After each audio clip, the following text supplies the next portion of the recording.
lidiseya balelaka munoko baflirtaka bonwe na ndinga français bakemo flamingo basali makambo ya salite na lidiseya basali makambo ya salite penza ndeka tosalaka na papa na mama basalaka azongi Swede ye na Kinshasa ake Kinshasa amoni lidiseya azongi Swede kaka bon pas une fois pas deux fois amonaka ye bakutanaka bavandaka famille ya papa Bishop ndeko emekani babi ke wana mwasi ya ndeko na biso comme na ye lidi seya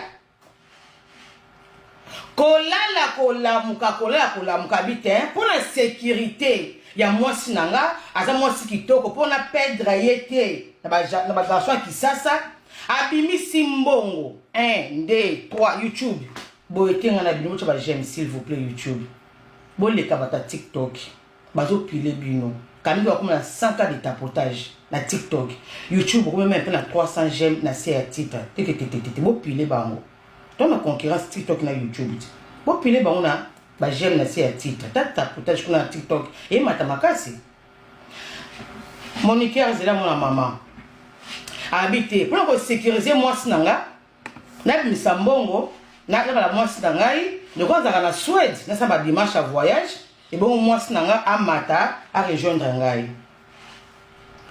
deux familles famille à Bishop Emmanuel famille à Lidiseya bakutani basangani bazwi biloko libala oliputa likasu sukali Congo mafuta mbila veste à papa sapato à papa liputa mama zaye bonjour basangisi bapesi na enveloppe na famille ya Lidiseya bapesi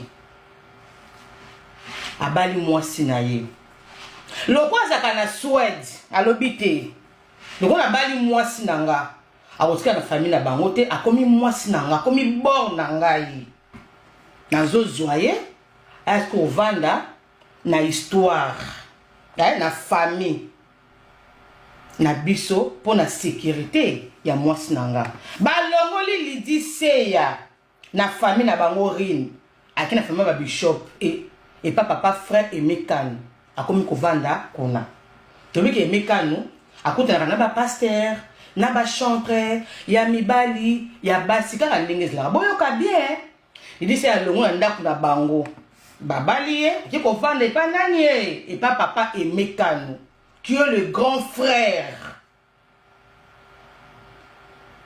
ya Bishop akovanda kuna mbonga mwelamba Bishop atindaka o mwa mafuta atindi o eboni atindi o poudre bébé Rico atindi bandeko bota potenga écran YouTube bo se pesa es na ba gel akomi pe koyemba na papa na biso Emekano bomona ba clip ya osamba kutu ba biso no confondre kutu yende mwasi ya Emekano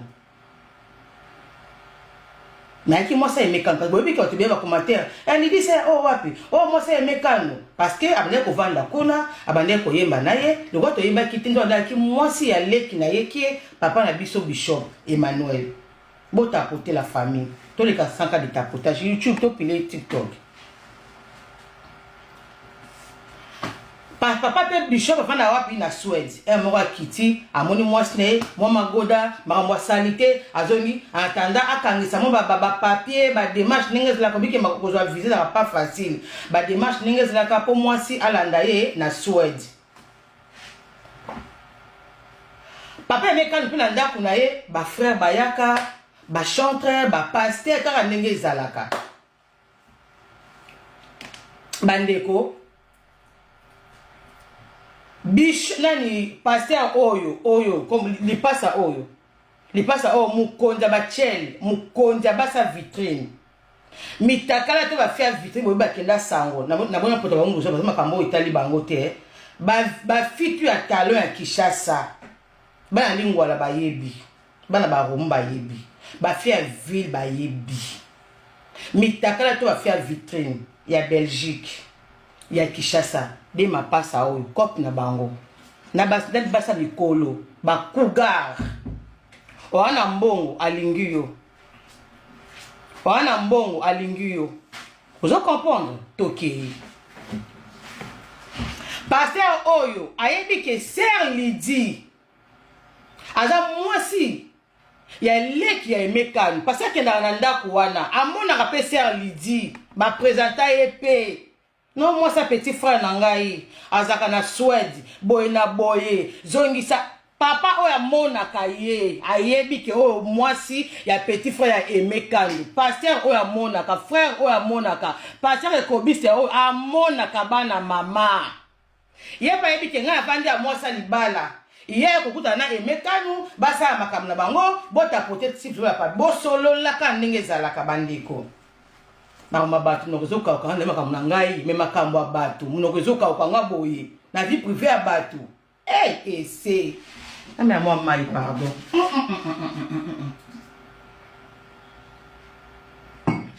atanga mai yango pembeni vie privé ya bato na bisi makasi boye na vie privé ya bato neta mwa mai pembeni ezalaka olika monini oyo pardon bandeko so ezopepu muka monoko ezokauka me makambo ya vie privé ya bato tala ezokauka so ezopepu muka po boomona so ende epepu komaka na bimisi énergie makambo ya bato ese tokeba na mama amoni penza ke papa oyo héritier de mon cœur bisou mon amour aye pasteur Mark Tabu toko yungola Mark Tabu toko yungola vielei soko lingi to yungola vielei kota makambo oyo toko yungola vie Tabu lei donc yo lingi biloko bino bafuta bino mbo oya ko yungola Sandra toko yungola na bakoko na ye avanda mobali azen eloko ifala fana mobali ifala fana na ye et c'est eloko a passer ezali pour que mobali a présenter Fatou comme mon année spirituel nous ozo pesi nga ennemi na ngai asima mwana na nga na constater siko mwana nga za ya obeba na oloba na bebisi que tu raté maman blanche déjà ça ina cercle tu raté Sandra ok cercle te samba to samba ne vivant tamba na ye vivante ndenga za wana zo tambola to ko raté te bomete to ko samba na ya otala oui pour maman blanche to rata qui est tango kaka balinga ki baba kangi baleki ye Sandra to ko raté yete to ko zala na ye vivante c'est ça so que simbite atiki Maman, oyembaka bien, osana producteur ya moba, ya bien ya makasi, osana maison de production makasi sa majabu. Kende ko yemba banzembo nzambe nzambe opambola yo, okufela tata na mama avant, okola na ba douleur rebelle, mutu ko bambo susu machette na kimokolo te. Akutaka Sandra na compte bancaire, akutaka Sandra na mungongo na ye, akutaka Sandra la taka déjà kitoko, akutaka Sandra na makambo azaka na passeport, akutaka Sandra na carte de lecteur te. Bo sakana na Lydie o bokutaka na carte de lecteur. Si le lo botika pe na carte de lecteur. Sandra te, bokuta Sandra na passeport déjà. Et puis passeport na ye ezaki na ndako te bana ko tambola. Botika ye. Oya kokota makambo yo, okoya kokota, bokoya kokota la Sandra makambo te. Fidélité à mobile ezali ba preuve ezali ya fidélité na ye Fatou ye wana ba sala aso ye ba nzembo azo sepela esimbite Fatou to tikeli yo ba ma passe azwa mama sagi sharufa suka wapi Amazon azwa nyonso omoni nzumu wana do simba osuka ka neti sharufa osuka eloti osuka ka ndenge coach na yo tala ndenga suka ne omoni coach na ndenga suka nenge yo poko suka nenge yo poko suka Mama, koba na makambo yo sala. 20 ans ki makangu ba bali bolinga ne bo sacrifier Sandra. Boyoka ne bo sacrifier simbite. Boyoka ne bo sacrifier parce que ngana ko fa na makango mobali te mobali ayelanga mwasi na ye, ngana ko manunu ya mwasi na ya ndako. Seke na zali loko ngana sina. Mama bana yo. Mbanda bokangi Sandra maboko, bozoku bosangeli bo abe babeta ye. Bosco Kanku, Nzamba ragiste. Non. ye na poto ya Emekanu. Ye na poto papa Emekanu na Kisasa. Sœur Lydie aza mwasi ya leki ya Emekanu parce que na ndako wana amona ka Sœur Lydie ba présenta EP. Non moi sa petit frère na ngai azaka na Suède boye na boye zongisa papa oya monaka ye ayebi ke o mwasi ya petit frère ya Emekanu pasteur oya monaka frère oya monaka pasteur ekobisi o amonaka bana mama ye pa yebi ke nga avandi ya mwasa libala iye kokuta na Emekanu basa makamna bango bota peut-être si ya pa bosolo la ka ndenge zalaka bandiko pasteur na Lydie Seya balingana te balingani mwasi na mobali reni merci mwasi na mobali Emekanu ayebite Emekanu mwa mobali mwa suspecté ayebite so avoni pasteur o akomi koya mingi pa Emekanu azo comprendre te azo ya mingi pourquoi peut être pasteur nga chantre ye mutanzambe nga pe mutanzambe azo comprendre te iye après c'est raison na kota la maman babengi singa na évangéliste na kine koteya babengi singa na sala répétition ko yemba wana surtout wana azo manigancer abimaka mobali na Suède avant na famille ya mobali na ye mena pasteur bazo bima oyo tant que moi salibala femme mariée babimisele mbongo na pasteur oyo lipasa oyo Jean-Claude bazo bima bokeni ba flamingo bokeni ba restaurant kuna pe bishop aotinga mbongo tant que mwasi na ngai na bimisa mbongo na bali bishop akendaka Suède akendaka Kinshasa amoni Lydie Seya mwasi na ngai ma femme bishop sa tudi Suède akiti mwasi na nga bazolia bazomela soka zongi Lydie Seya na pasteur bazo continuer ki bobi keluka koyiba ndenge zaka ki makango na bango bishop na Suède bolingwezo mata Lydie Seya parce que pasteur azina na poto Lydie na bishop azina poto pasteur o alaki sur place na Kinshasa veut dire iye ana facilité akosa bolingo makasi mata mingi Moninga ezaki bolingo mingi ya téléphone. Après 6 mois, après 4 mois, à Kinshasa. Après 8 mois, après 1 an, à mingi téléphone. Veut dire, pasteur azaki un avantage. Jean-Claude, azaki un avantage. Pasteur Bishop azaki un désavantage parce que azaki na musika.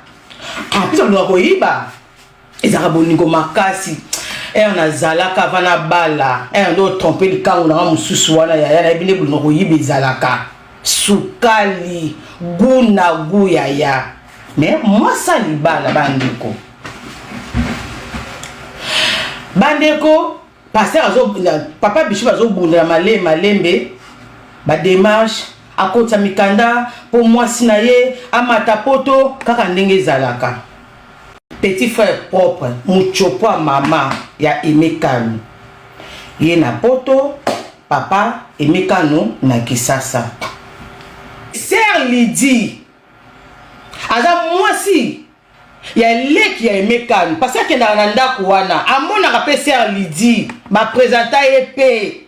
Non moi sa petit frère na ngai azaka na Suède boye na boye zongisa papa oya monaka ye ayebi ke o mwasi ya petit frère ya Emekanu pasteur oya monaka frère oya monaka pasteur ekobisi o amonaka bana mama ye pa yebi ke nga avandi ya mwasa libala iye kokuta na Emekanu basa makamna bango bota peut-être si ya pa bosolo la ka ndenge zalaka bandiko pasteur na Lydie Seya balingana te balingani mwasi na mobali reni merci mwasi na mobali Emekanu ayebite Emekanu mwa mobali mwa suspecté ayebite so avoni pasteur o akomi koya mingi pa Emekanu azo comprendre te azo ya mingi pourquoi peut être pasteur nga chantre ye mutanzambe nga pe mutanzambe azo comprendre te iye après c'est raison na kota la maman babengi singa na évangéliste na kine koteya babeli singa na sala répétition ko yemba wana surtout wana azo manigancer abimaka mobali na Suède afana na famille ya mobali na ye mena pasteur bazo bima oyo tant que moi salibala femme mariée babimisele mbongo na pasteur oyo lipasa oyo Jean. Femmes les plus malheureuses sont les femmes des pasteurs. Tu sais pourquoi je dis ce sont les plus malheureuses des femmes? Parce qu'elles souffrent sans parler à cause de la réputation de leur mari. C'est pourquoi toi qui critiques les femmes des pasteurs, je dis reste là où tu es, tu sais pas ce qui se passe là-bas.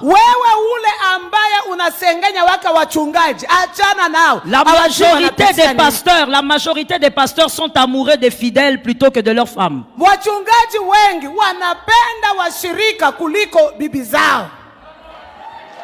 Can I talk? Can I talk? Je donne le conseil à toutes les filles célibataires, n'épousez pas les pasteurs.